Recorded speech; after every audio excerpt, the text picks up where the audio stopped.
भले ही ये अपनी याददाश्त भूल गई हो, लेकिन इसका ये दर्द इसे अपना सच भूलने नहीं देगा।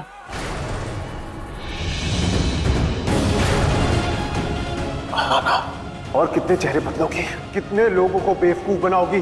मेरी सो कॉल्ड वाइफ हो तुम, जो मुझसे कहती थी कि आर्यमन मैं तुमसे बहुत प्यार करती हूँ। बड़े बिजनेसमैन, इतने बड़े लोग, सुना है बड़े लोगों के वक्त में भी महंगाई होती है, क्योंकि वो टाइम पे आते ही नहीं है, क्योंकि उनका वक्त महंगा होता है। मुझे इतने बड़े लोग हमसे मिलने आ रहे। आ गए वो लोग।